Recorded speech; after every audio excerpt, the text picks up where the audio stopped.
Welcome to the Ignition News. We love to have you here, but remember to follow us on your favorite podcast platform. Click that like button, that subscribe button, and leave a comment below. It's going to be a great show. Welcome to the Ignition News. Let's get busy with the truth.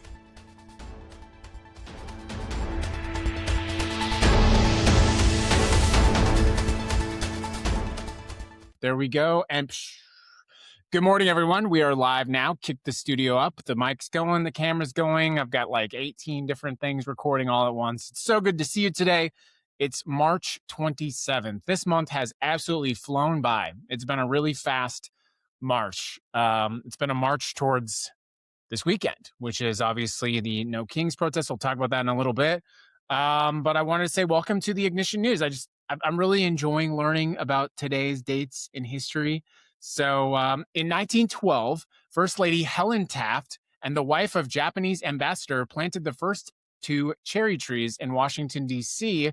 This began a tradition of international diplomacy through plants.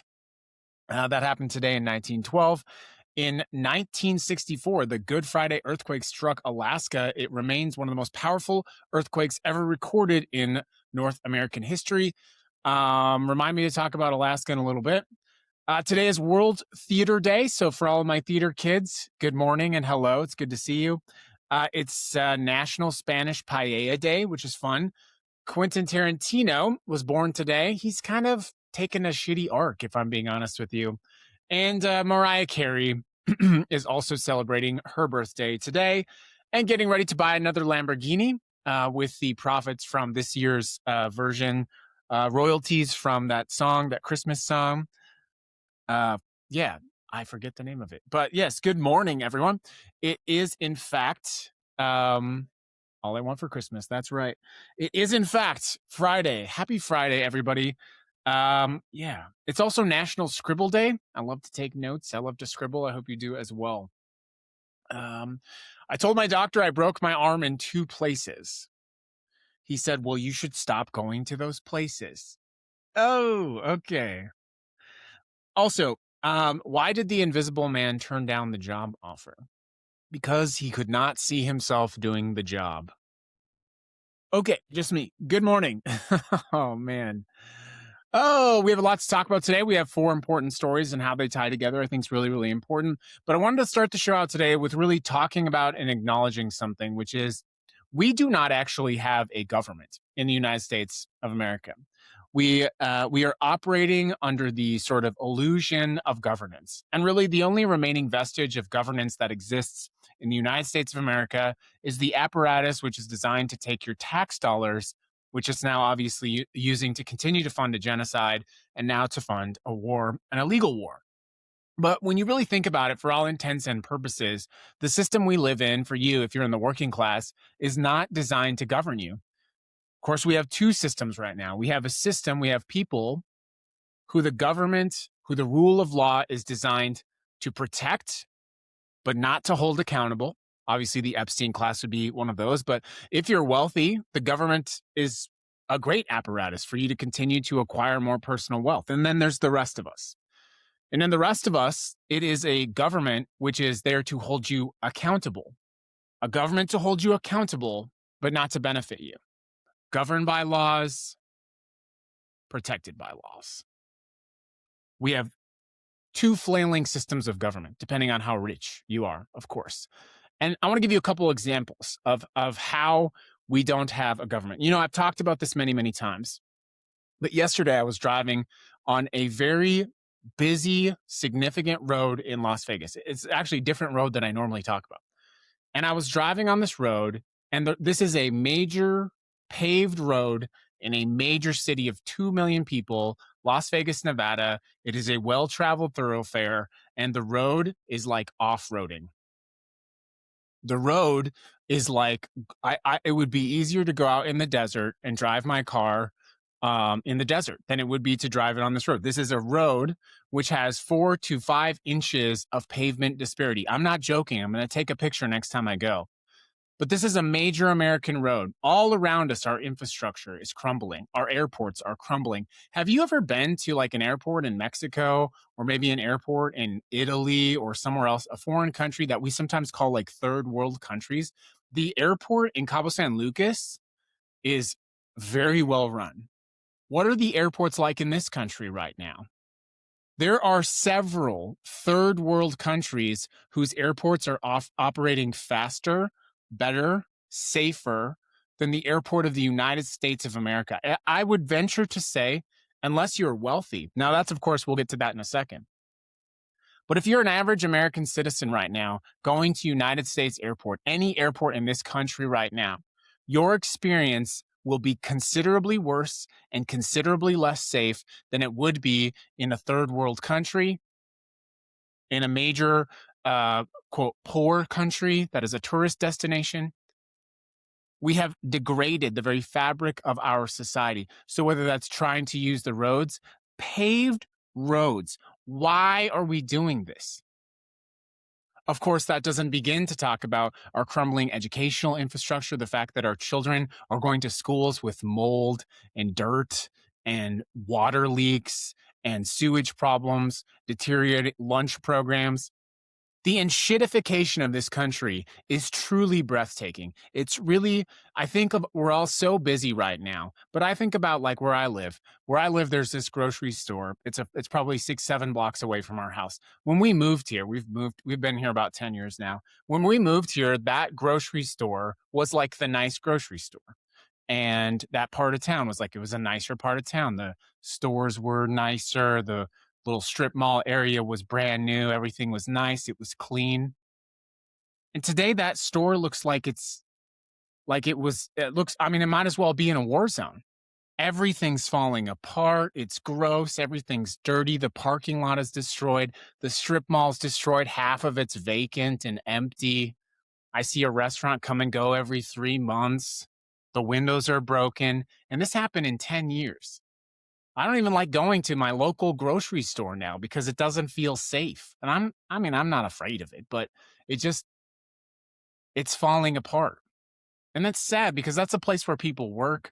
That's a place where people go and get their groceries and their food. And that's obviously a system, a crumbling example of capitalism. There's no doubt about it. But there's a sickness in this country. There's a sickness in this country.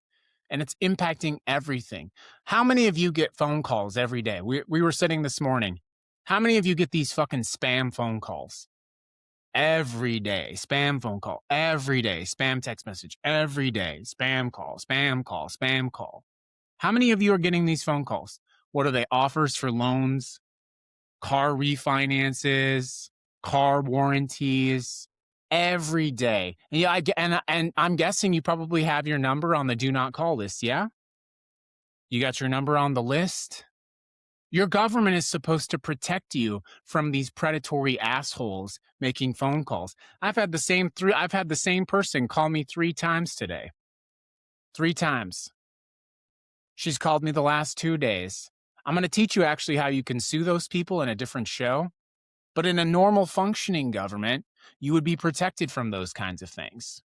Northwest Pole President, I never answer. But that's the whole point. How many of you, like your phone is more of an inconvenience now, the phone function of it, where it's more like the barrage of spam is so terrible that it's like, it's almost like anxiety. It causes anxiety. I have an anxiety around my phone because I'm just like, I don't see anyone ever calling me that. Why do I even have the phone feature of the phone anymore? I don't understand it. And you know why? Why do I have the phone feature of the phone? In case some fucking bill place calls me or some government thing calls me or some shit like that. The only reason I have that function, I guess, is to fulfill the sort of dying gasps of the capitalist system because something needs to call me every now and then to verify something. For its forced capitalism. Moderator Cat had to get a phone. She got a new phone, finally. Okay. And it's like, we couldn't get the phone to work. And our big fear was going into the phone store. How many of you have gone into a phone store lately? You can't just go into a phone store to get your phone working anymore. You have to have an appointment. Why do you have to have an appointment at the phone store? if your phone's not working? Why do you have to have an appointment? Well, because they have to sit you down and they have to look at your bill and they have to recommend some stupid fucking thing that you don't need. And it's all very forced. It's all very extractive. You can't just go to the phone store to buy a case for your phone. They have to go sit you down. Oh, you want a phone case? Do you mind if I recommend you getting a new watch or a new phone? Or maybe you can, and it's the most seedy shit too, by the way. They'll be like, well, if you get another phone, even though you don't need a phone, you can get this extra free phone and you can turn it down and that's going to be less money than this. And you're like, are you really recommending that I get 2 phones so that I can get a new phone? And even though theoretically you're telling me this phone is not going to work, I don't need it, that it's less money. That is pure vulture capitalism. It's disgusting. And then we have all orders of magnitude of people being extorted. And in a normal functioning government, you would not have this happening. Look at Uber Eats and DoorDash. Okay? These companies extract these workers who make far less than minimum wage. They destroy their vehicles. They don't provide them with health insurance, health care. They manage them like they're actual employees, but they call them independent contractors. They pay these people like $2 to deliver. And so who has to pick up the tab? We do. If you order DoorDash, you have to pick up the tab, right? You have to sort of extractively tip your DoorDash driver and hope that he brings your food to you and doesn't do something to it, or that it doesn't arrive cold or some nasty shit like this. They've created a system of extortion. And of course, they take the money from the restaurants. They take 35% from the restaurant. You open up a new Thai place in Chicago, you're not even going to hear about it unless you're getting extorted by DoorDash or Yelp or something like that. It's all so predatory. It's all so disgusting. And in a normal functioning government, the government would say, what the fuck are you doing? The CEOs of these companies would be in jail for the abuses they're conducting on the working people. They would be in jail. A functioning system of law would look at them and say, you have extorted hundreds of thousands of people. You've extracted from them. You've taken their life, their energy. You've broken the law, and your little fucking weasel attorneys are not going to get you out of this. You're going to jail. In a normal functioning government. You know how I know that? Because this is how it works elsewhere. This is how it works in countries that are not strangled by capitalism. The European Union, Ireland, the Netherlands. All that is to say, on top of the fact that we don't have a government that protects us, we are illegally in a war in Iran right now, without any sign that this is going to slow down or it's going to stop. And lest you be mistaken, we are absolutely going to be putting men and women's boots on the grounds in Iran. There is no way that that's not going to happen. Why would we? How many of you know someone that's been deployed? How many of you have heard of a friend or relative? We've got, here's the deployments I know about. 3,500 Marines. There's another deployment I saw, 4,000 people. Another deployment, 2,800 people. Our brothers and sisters are being used to provide military air cover for Israel to invade and take land from Lebanon. And we're not even talking about it. Israel has invaded Lebanon and has taken 1/10 of the country since the conflict in Iran has begun, because they have the full firepower, force, and I guess taxpayer dollars of the United States military. So they have literally used the air cover of the war in Iran to seize a country. Do you know who else did this? Russia did this to a country called Ukraine. And what did we do when Russia did that to Ukraine? Israel went into Lebanon and bulldozed houses. They blew up 8 bridges over a major river in Lebanon to seal off the territory that they have already taken. See, most of you people don't even know this. Some people I see in the comments are not aware of this.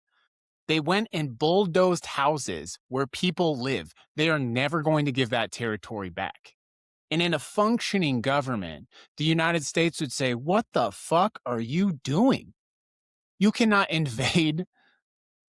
You cannot invade another country and take 1/10 of their land and bulldoze houses of families, farms, homes, razed to the ground.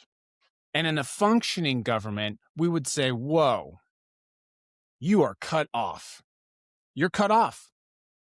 No more military aid. No more military aid. We are not going to be providing military aid for you to invade another country and seize their land. What did we do with Ukraine?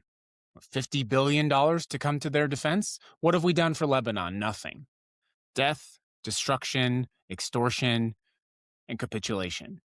Let's get to the top stories. Good morning and welcome to the Ignition News. That was my extended rant.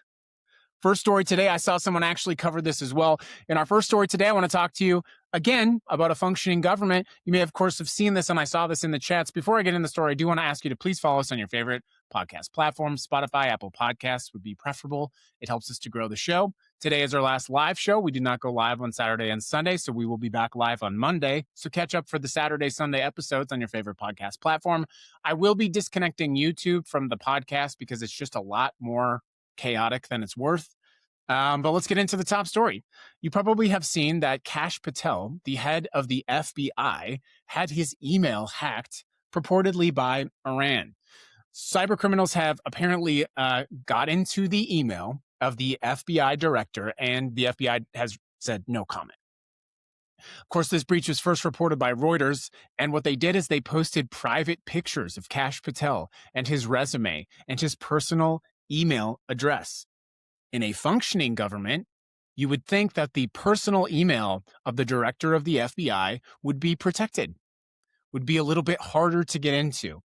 In an online post, the Handala Group appeared to announce its successful attack into Kash Patel's email, and in a post it said, we decided to respond to this ridiculous show in a way that will be remembered forever. Kash Patel, the current head of the FBI, who once saw his name displayed with pride at the agency's headquarters, will now find his name among the list of successfully hacked victims. The so-called, quote, impenetrable systems of the FBI were brought to their knees within hours by our team. Now, to be very clear, it does not appear that any systems at the FBI have been compromised. But because we do not have a functioning government, we actually don't know. And how likely is it, by the way, that we would be aware of the fact that those systems were compromised? Little subtweet here for you. If you ever want to find out how capable some of these things are, there's a book that I'll recommend later, but I'm not sure if you're aware of this, but during the whole Russiagate thing, the prior to leading up to the election in 2016, the White House basically had to replace a massive amount of their own computer infrastructure because it had been infected. It's a really good read. We'll actually cover that later, but yeah, I just got a little bit of a subtweet there. Our next story, Defense Secretary Pete Hegseth has blocked the promotion of 4 Army officers to become one-star generals. And the reason many people are saying is because of race and gender. He has blocked 2 black and 2 female officers from becoming one-star generals. Now, the reason this is significant is that traditionally, these are merit-based, time-based promotions that happen based on time, contribution, performance evaluations, and they tend to happen in sort of systems of function in the military. I mean, the military operates this way.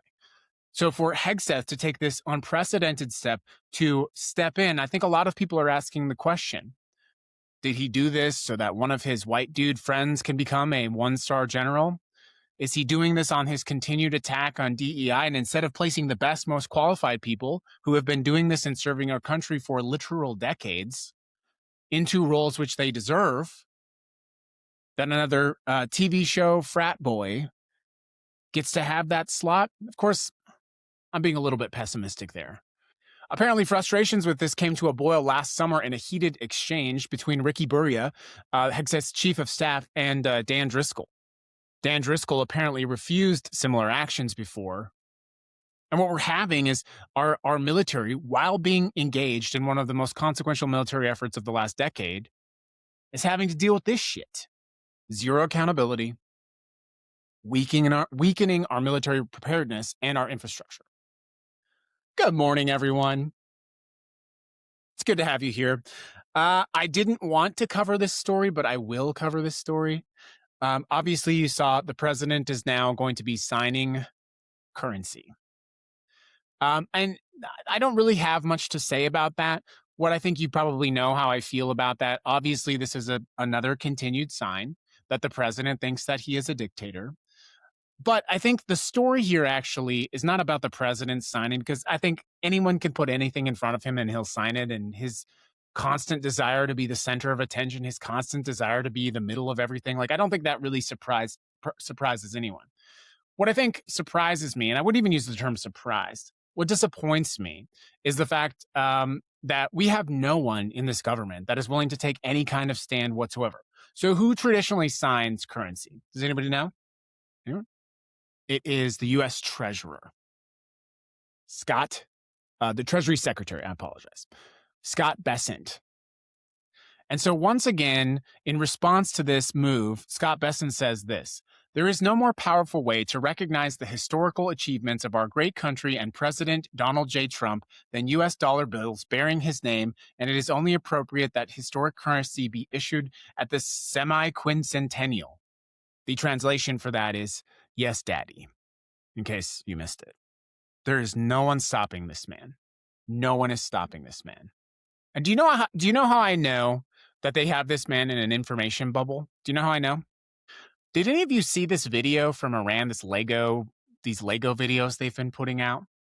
These Lego videos from Iran, have you seen these? They are mopping the floor with the conversation. They're making these like AI slop Lego videos, and they're just absolutely trolling Donald Trump. And they're trolling Pete Hegseth, and they're trolling Benjamin Netanyahu. And the reason I know they have this man in an information bubble is because we have seen how he responds to things for the last 10, 15 years. They're absolutely trolling him. And everyone watches these videos and they're like, oh my God, that is an epic troll, right? Like they have his hand, they made a video on the hand. His hand is like rotting in the video. If he was seeing that, he would be fucking like ranting. We would not hear the end of it. There's no way that he is seeing that stuff. There's just no way. If he saw what they were putting out, how they were trolling him, so it asks yourself the question, one must ask, how is it that he isn't seeing it? Who is preventing the president from having the information? Who is giving the president the information used to make these military decisions? If the president saw those videos, we would be hearing about it on the news all day long. He would be freaking out. You know that. But there is good news. Close out the story today with some positive news. The Senate has, I believe, gone on recess. We're heading into No Kings this weekend, and the amendment for the SAVE Act was defeated. The amendment on the elections bill needed 60 votes to advance the Senate. It was defeated last night in a 53-47 vote. Came over a marathon debate over an elections bill called the Save America Act, and it was, for now, defeated. And to be very clear with you, if you're not following the SAVE Act, it's basically going to require you to have advanced identification like a passport in order to cast your vote. How many of you have passports? Only about half of Americans have passports right now. How long does it take to get passports? I think I got my passport in 12 weeks. So if you need a passport in order to vote, and more than half of Americans do not have a passport, or about half of Americans do not have a passport. Imagine, this goes right back to where we started the conversation today. We have a government that can't even fix our own roads. We have a government that can't even run our airports. We have a government that is apparently sheltering information from the president. I would ask you one simple question. Do we have a government which, even if Americans could afford to get a passport, do we have a government which is capable of getting passports to almost half of America in time for the 2026 elections, I apologize. Do we have a government which is capable of getting passports to half of this country in time for the election? Do we have a country where people can afford large swaths of the American public can afford it's like $150. I know we don't like to say it. Could you easily afford a $150 expense right now? The majority of Americans can't afford a $400 emergency bill. How are you going to afford a luxury purchase like a passport? Do you have all of the information you need? Are you married? Does your birth certificate have your maiden name? Do you try to go to vote with your birth certificate and you are married and the person at the poll says you can't vote with this because your name doesn't match? Who's going to protect you? What lawyer do you have? You couldn't afford a passport. How could you possibly afford a lawyer, let alone an election lawyer on election day? How could you do any of these things? But this is the pride problem we have with America. We don't like to admit that we need help. We don't like to admit that it would be a financial struggle to buy a passport, or that we don't have enough money to defend ourselves against a tyrannical election worker trying to prevent us to vote. We don't like to admit these things. We've been taught to be prideful. We've been taught that we are, as they say, temporarily embarrassed millionaires.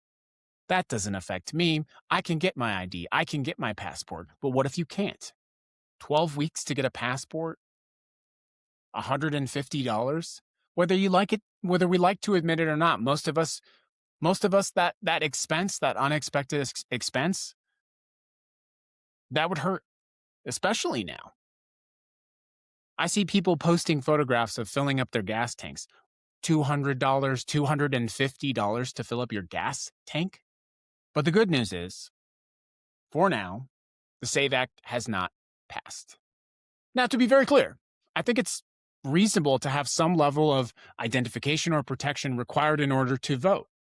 But these are conversations we need to have that are inclusive, not exclusive. Conversations that bring people to the polls, not conversations that turn them away.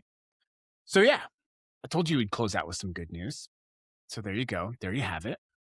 I also want to close out with acknowledging that this weekend is going to be the largest protest in the history of America. That's certainly an accomplishment. And I want to recognize that a lot of our community is going to be participating and that some people are not able to participate. Maybe you have to work, or maybe you're not able to drive down there. Maybe you're disabled, something like that.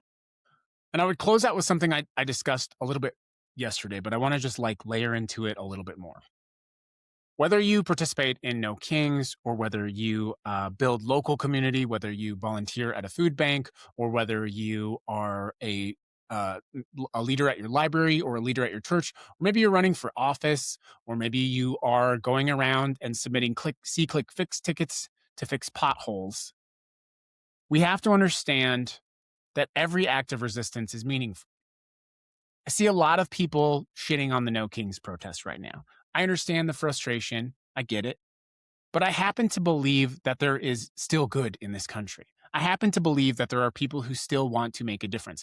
All of the things I started with this show earlier today. And I would close it out by talking about Mamdani and what's happening in New York, what I would call, I think, the Mamdani effect, and how I would challenge you all to be part of that. One of the things that he's doing really, really well is constituent services. You have forgotten that your government's job is to take care of you. Most of us have forgotten that because our government's not taking care of us. But you see people tweeting at the mayor and saying, hey, can you please fix potholes? And then a week later, they fix something like 8,000 potholes. I saw like 60,000 potholes. They paid people to shovel the sidewalks. They're finding little budgetary savings all over. And people in the city of New York are starting to understand that they can ask and demand something of their government, and that their government will use their tax dollars to benefit them. And people are really starting to like it. And I think what's going to happen is, I know it's dark. I know it's gloomy. I know it feels really, really, really gloomy sometimes. But I think what's going to happen is people are going to see that kind of thing happening. They're going to see people getting paid to shovel snow, to clear the sidewalks. They're going to see potholes getting filled. They're going to see their government doing good work for them. And they're going to start demanding that. They're going to say, it's actually not impossible. These things that you said are not possible. It's actually not impossible for us to get healthcare if we can afford to bomb a whole country, $200 billion for war. I think we can find money for education. And I think people are going to start seeing this, but they can't just see it from Mamdani. They have to start seeing it from you. And it's okay if you don't want to go to the No Kings protest, but you have to choose to do something. You have to choose to better your community somehow. You have to prove that it is possible.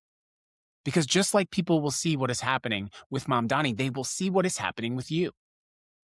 They will become believers, maybe not in your mayor, but maybe they will become a believer in you. If you choose to model responsible citizenship, maybe they will believe and model that as well.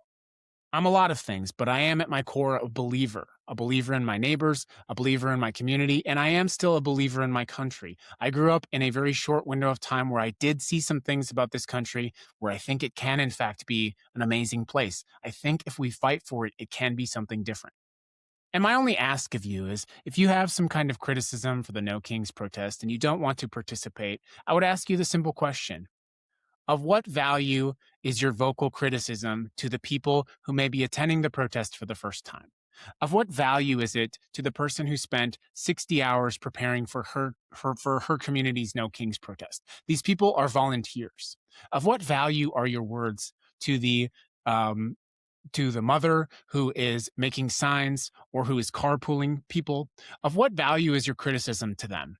To those hopeful, optimistic people going to the streets to try to protect you? Of what value is your critique? These people, whether they are doing it the way that you want, are going to the streets because they believe in this country and they are trying to make it better. They may not succeed. In fact, as I said yesterday, it's unlikely that we will get any major thing happening from No Kings on Saturday. There's not going to be a thing that happens from a policy perspective. But as I started the show with, that is not because of you. That is because we live in a government that is not governing us. But revolution is additive. Resistance is a formula. And you can choose to subtract from that formula, or you can choose to add to that formula. I wouldn't be doing this if I didn't believe we could be successful. I would have left this country if I didn't think that we could win. I still don't know if we will be successful, but I'm willing to try, knowing even that we may fail. Greatness as a country, as a community, as a neighborhood requires us all to sacrifice, to get our hands dirty, and to care about the people around us. So if you have criticism for the people that worked very hard to organize No Kings, or the criticism of the organization, take that criticism, swallow it down, and find something productive to do with it instead. These are good people showing up on the street to do good things. If you go, be safe, have fun, take pictures, but most importantly, make connections. Resistance is a formula. Be additive, not subtractive. That's the show, everybody. It was a very long show today. You start out with a 15-minute rant. It's going to be like that. Thank you for tuning in, everyone. I hope you have a wonderful and safe weekend. We'll see you back live on Monday, but be sure to get the pre-recorded shows downloaded on Spotify Saturday and Sunday. This has been The Ignition News.